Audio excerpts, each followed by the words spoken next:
Praise the lord. దేవునికి మహిమ కలుగును గాక. ప్రభునంతులరా, మరొక మారు ఈ డెవోషనల్ వీడియోస్ ద్వారా ఈ పునీత్ కుమార్ చేజర్ల అనే యూట్యూబ్ ఛానల్ ద్వారా మేము ముందుకు రావటం చాలా సంతోషం. ఈ సమయంలో ఒక ప్రాముఖ్యమైనటువంటి విషయం చెప్తున్నాను క్లుప్తంగా. దినవృత్తాంతముల 2వ గ్రంథం 26వ అధ్యాయంలో ఉజ్జియా మనకు కనపడతా ఉన్నాడు. ఉజ్జియాని దేవుడు ఆశీర్వదించాడు. 16 సంవత్సరాలకే రాజును చేశాడు.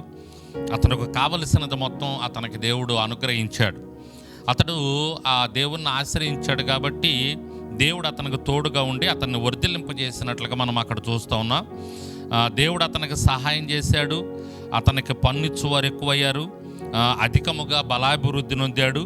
అతనికి కీర్తి ఐగుప్తు ప్రదేశములంతటను వ్యాపించింది. ఇలా అతను గోపురాలు కట్టించాడు, గుమ్మములు కట్టించాడు, ప్రాకారములు కట్టించాడు, దుర్గములను కట్టించాడు. ఇవన్నీ కూడా మనకి ఈ అధ్యాయంలో కనపడతా ఉన్నాయి.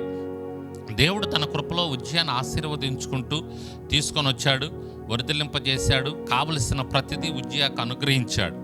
అయితే ఇలా జరిగినప్పుడు ఉజ్జియా ఒక పని చేశాడు. అది మనకి 16వ వచనంలో కనపడుతుంది. ఈ సమయంలో ఆ విషయాన్ని చెప్తాను మీకు. ఆయన ఏం చేశాడంటే 16వ వచనం చదివితే, అయితే అతడు స్థిరపడిన తరువాత అతడు మనస్సును గర్వించి చెడిపోయెను. మనం కొంచెం స్థిరపడితే మొట్టమొదట మనం చేసే పాపం ఏంటంటే, సాతాను మనల్ని ప్రేరేపించి మన ద్వారా చేయించే పాపం ఏంటంటే, మనం జయించలేనటువంటి పాపం ఏంటి అంటే గర్వము.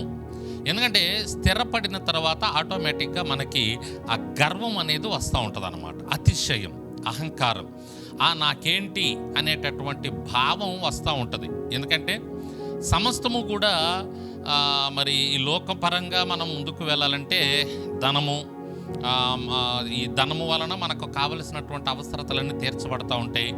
ఈ ధనము వలన మనం ఏదైనా పొందుకునే అవకాశం ఉంటుంది ఈ భూమి మీద. ఈ లోకంలో మనం ఉన్నంతకాలం ఈ ధనం ద్వారా ఏదైనా చేయగలం. ఈ ధనము ద్వారా చాలామంది మనకి దాసులు అవుతారు. ఈ ధనము ద్వారా మనకి సెల్యూట్ చేస్తారు. ఈ ధనము ద్వారానే దాదాపు ఈ కార్యాలన్నీ జరుగుతుంటాయి. కాబట్టి ఈ ధనము ఎప్పుడైతే మన దగ్గరకు వస్తుందో, ఈ ధనం ఎప్పుడైతే మనం కలిగి ఉంటామో, ఆటోమేటిక్గా మనకు తెలియకుండానే మనం స్థిరపడిన తర్వాత గర్వం అనేది మనకు వస్తుంది. గర్వం ఎప్పుడైతే వస్తుందో ఆటోమేటిక్గా దేవునికి వ్యతిరేకమైనటువంటి కార్యాలు మనం జరిగించడానికి ప్రయత్నం చేస్తాం.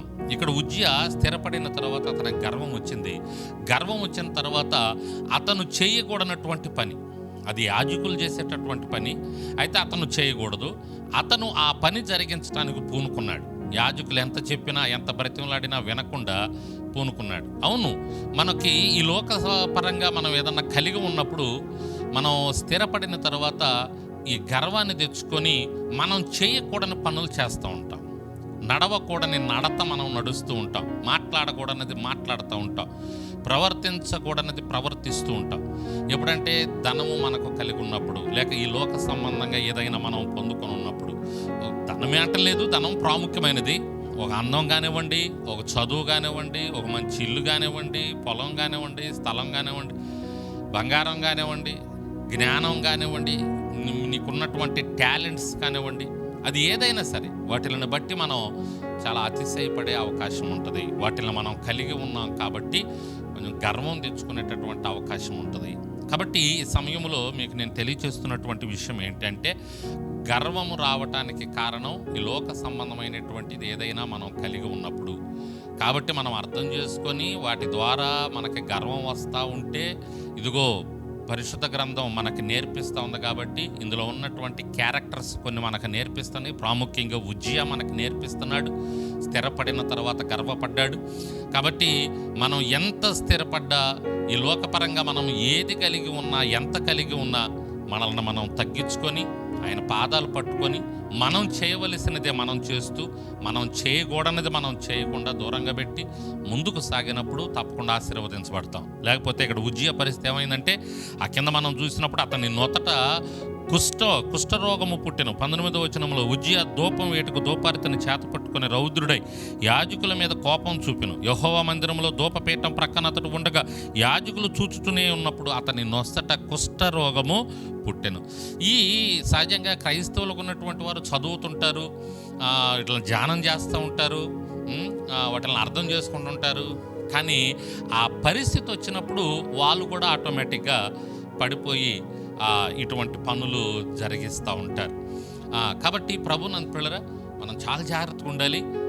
సాతాను ఏదో ఒక రకంగా పొంచి ఉంటాడు. ప్రాముఖ్యంగా బిల్లీ గ్రహం గారు చెప్పినటువంటి 7 పాపాల్లో మొట్టమొదటి పాపం గర్వం.